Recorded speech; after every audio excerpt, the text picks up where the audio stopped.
Los invitamos a tomar asiento.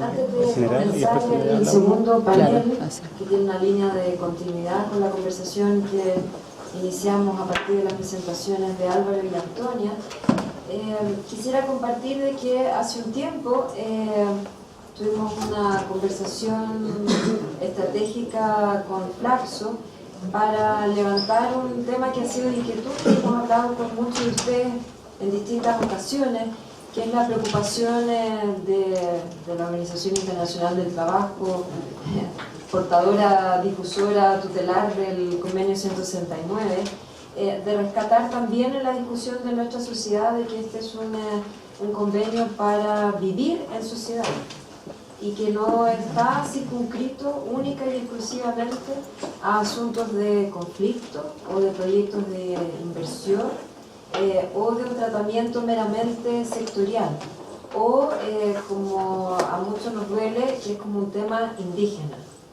El sentido de este conversatorio y el título obligado de gobernabilidad es precisamente porque a nosotros nos interesa situar el exacto lugar del convenio en la discusión de nuestra sociedad, aun cuando haya sido relegado en cualquiera de las dimensiones que les mencioné. Para nosotros es un asunto crucial de cómo este país resuelve vivir en comunidad, reconociendo los distintos actores que la componen, y en este caso a los distintos pueblos, y resuelve de qué manera se relaciona en un nivel llamado de la polis, de la vida en política, no en un asunto meramente instrumental. Por eso quisimos ampliar este debate, no hacerlo tampoco en la Casa de la OIT para no discutir tal y cual artículo, sino que tenerlo en un espacio de conversación más amplia como es esta facultad. Retomar espacios de reflexión público-privada o, como a nosotros nos gustaría, de diálogo social, en que se puedan conocer las distintas perspectivas y asumir el desafío político que es el que a nuestro juicio está ausente. Antonia señalaba que la Corte se indicaba, constataba la ausencia de reglamentación jurídica expresa de cómo debía llevarse a cabo la consulta. Tanto más fácil sería que ese artículo dijera exactamente cómo se desarrolla la consulta y el país que lo suscribe tiene que aplicar tal y cual procedimiento.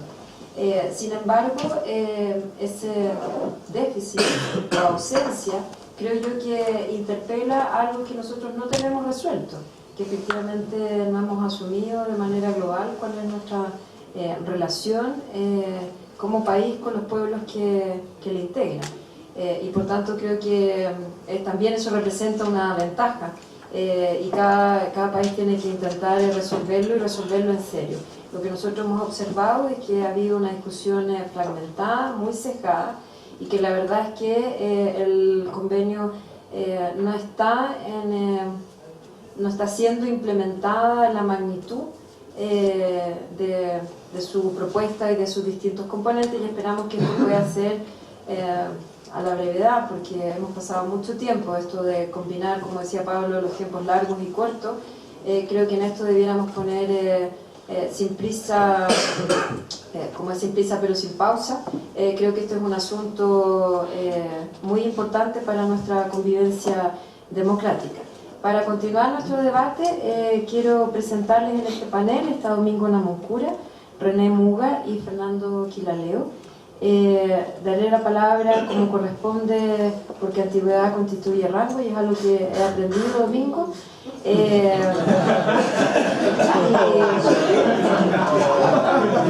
Y sé que en la cultura del pueblo mapuche eso es algo muy importante, así que no cometeré el error de no presentarlo a usted primero. Yo sé que a usted le debe hablar, así que haremos una ronda de Domingo, de René y luego Fernando. Les pido que, como ha habido mucho debate, quizás ustedes pudiesen ajustar sus presentaciones al mínimo posible, precisamente para tener con esta audiencia tan interesada un debate más largo, si les parece. Así que, Domingo, tiene usted la palabra. Gracias, Patricia. ¿Cuánto tiempo? ¿Bien? Sí, ya, está bien, muy bien. Sí, porque también me interesa mucho la conversación. Todos pueden aportar cosas muy importantes, ya lo vimos en la primera rueda, así que buenos días. Gracias por la invitación. Efectivamente, como dice Alonso, la consulta, el convenio 169 tiene como objetivo tener en consideración el protagonismo de los pueblos indígenas.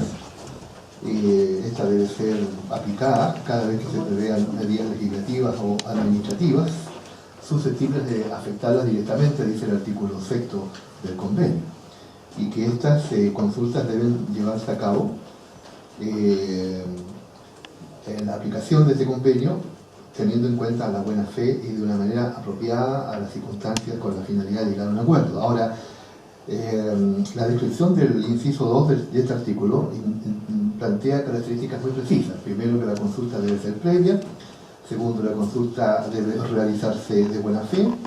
Tercero, debe realizarse cada vez que se prevean medidas legislativas o administrativas que afectan a los pueblos. Cuarto, debe hacerse a las organizaciones representativas de los pueblos. Y quinto, debe realizarse mediante procedimientos adecuados. Ahí está lo esencial del convenio, simplemente resumo aquello y punto. Después hay obviamente un capítulo más específico que tiene que ver cuando las consultas se relacionan con proyectos de orden vinculados con el desarrollo, es decir, los impactos, ahí se tiene que ver lo que son los impactos del proyecto, los beneficios y logros potenciales, las implicancias legales, la naturaleza del proyecto, la envergadura de las obras, lugares de afectación, la reversibilidad de los impactos, duración del proyecto, características de quienes van a ejecutar, etcétera, etcétera. Es bastante laxo la forma de establecer allí las características. Y finalmente, para avanzar rápido en esto, que es la parte más larga, está el tema de la buena fe, que seguramente es el corazón del sistema de consulta del convenio 169. Y paso ya a terminar. Simplemente quiero plantear lo siguiente, aprovechando el clima de la conversación. Primero, en mi concepto, la problemática indígena, las relaciones pueblo, sociedad y Estado van a requerir, a lo menos a partir de ahora, un decenio por lo menos para ver que vamos a poder avanzar. 10 años más. O sea, estamos hablando del 2014 hasta el 2024. Usted dirá, pero ¿cómo tanto tiempo? Si esto hay que abordarlo rápido. Sí, pero el Pacto No Imperial de 1989 hasta el 92 demoró 10 años a implementarse. Y el informe de la Comisión de Verdad y Nuevo Trato partió en 2003 y ya llevamos 10 años, ¿verdad? Y como bien dijo Antonia antes, muchas de las medidas, de las 120 medidas del informe de la Comisión Nacional de Verdad y Nuevo Trato no se han cumplido, más o menos 25 o 26 de las 120 recomendaciones. Entonces no es extraño si uno tiene que pensar en una solución para encaminar las relaciones con los pueblos indígenas en la estable sociedad. Hay que pensar a largo plazo. Uno no puede mirar el bosque, los árboles del bosque solamente, sino que hay que mirar el bosque completo para tener una perspectiva y entender que en 4 años vamos a resolver apenas algunas cosas y no todas, ¿verdad?, de este problema. Entonces, si uno mira esto en perspectiva de un decenio, entonces dice, bueno, tenemos que saber priorizar qué es lo que vamos a hacer en los próximos periodos. Lo segundo es que toda la problemática, lo que se llame confusión o no respecto de cómo aplicar el convenio y quiénes son sus actores, tiene como un origen problemático la pluriculturalidad con la cual tenemos que construir las relaciones de los pueblos indígenas con el Estado. Mientras ese concepto de pluriculturalidad no esté instalada en la nueva constitución, en la nueva institucionalidad, vamos a tener constantemente un problema, porque los pueblos indígenas no pueden seguir siendo mirados como inferiores en la pluriculturalidad del Estado. Ese es el problema de fondo que tenemos para la aplicación del 169 y que hace evidente nuestros balbuceos como país respecto de algo que a su vez tampoco estaba establecido como experiencia. Los indígenas en Chile nunca fueron consultados, nunca. Y ahora se impone el deber al Estado, a la sociedad, de consultarle. Esto es una cosa muy cruela. A un país que está acostumbrado a no consultar a las comunidades, ahora está obligado a consultar. Y como durante cientos y tantos años, más de un siglo, nunca se consultó, no hay experiencia, obviamente, de buena relación con el mundo indígena, porque todo fue forzado, ¿verdad? Entonces ahora se vive esta cosa compleja de decir, bueno, pero para cualquier cosa que yo tengo que hacer como Estado, ahora voy a tener que consultarle a los pueblos, y no tenemos experiencia de consulta. Entonces, cuando afirmemos nosotros la condición de la pluriculturalidad del Estado, vamos a entender que el diálogo con los pueblos es con pueblos, no con personas, ¿no? Y por tanto, la diferencia conceptual y política no es menor. Entonces, hay que introducir un cambio, a mi juicio, en la perspectiva del bosque, de este bosque a 10 años, ¿verdad? Para entender que cuando una medida administrativa o legal, pública o privada, afecta a una comunidad, estamos hablando de que se afecta a una nación originaria. Entonces, el modo de establecer el vínculo con esa nación originaria, ese pueblo originario, es distinto a cómo la establecen los privados entre los privados. Ahí hay un problema que hay que despejar en cierta medida. ¿Por qué razón? Porque estamos hablando de derechos colectivos, no estamos hablando de derechos individuales. Y los derechos colectivos no están reconocidos en la Constitución. Y por tanto es indispensable, y aquí podemos insistir en la nueva Constitución, que se incorpore el reconocimiento de los derechos colectivos de los pueblos para entender de qué manera y con quiénes vamos a interlocutar. Y eso conlleva, entre otras cosas, el factor complementario de que cómo se conversa con los pueblos indígenas respecto del macro tema del desarrollo.